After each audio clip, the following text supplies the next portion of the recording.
ما ينفعش يعدي رمضان غير ما تعملي الوصفة دي. عملت لكم كيكة الجلاش بمعنى الكلمة، عملت الكيك مع الجلاش مع اضافات كده هتنقل طعمها لحتة تانية خالص. ويلا بينا على الفيديو، وانت داخلة معايا ما تنسيش تضغطي لايك وتشتركي عندي لو لسه مش مشتركة.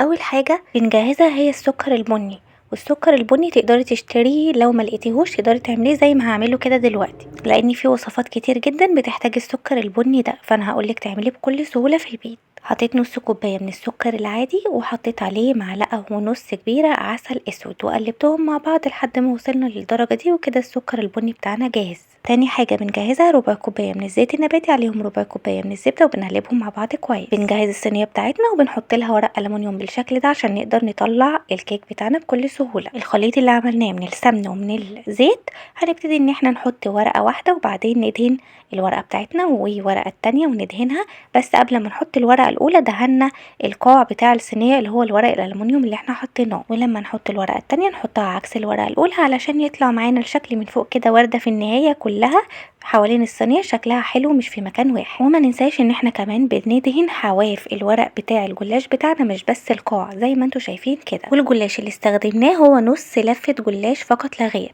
بعد ما حطينا نص لفة الجلاش بتاعنا هنحط 3 معالق كبار من السكر البني اللي جهزناه مع بعض.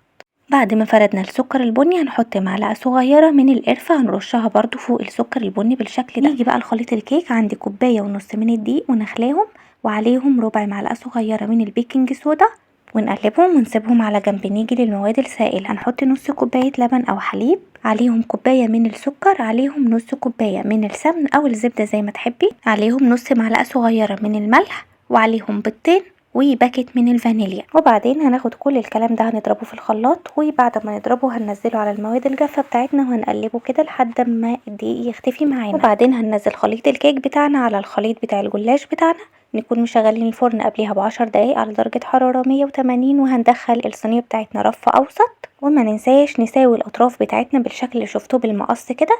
خدت معايا 40 دقيقة. اول ما نطلعها وهي سخنه عندنا شربات خفيف بارد، هنبتدي نسقي الكيك بتاعنا كله بيها، من نص كوبايه من الشربات لكوبايه الا ربع حسب رغبتك.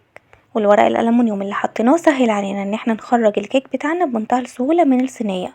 لو حابه بقى الكيك بتاعك كله يشرب من الشربات، هتجيبي كده عود شطوك وهتخرجي الكيك كله قبل ما تسقيها.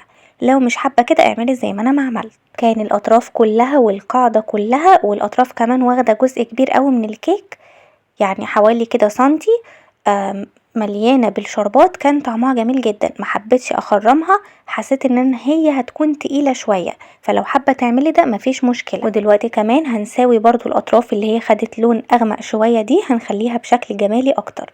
كان طعمها في منتهى الجمال، مش قادرة اقول لكم. بصوا جربوها وهتعرفوا انا بقول ايه. وكده بعد ما سويت الاطراف اللي كلها كان غامق بالشكل اللي انتوا شايفينه في منتهى الجمال. حابه تحطي فوق الوش زي ما انا ما حطيت فستق براحتك، حابه تحطي اي نوع مكسرات زي ما تحبي، حابه تسيبيها كده مفيش اي مشكله. اتمنى اكون قدرت افيدكم، وباي باي، اشوفكم الفيديو الجاي على خير ان شاء الله.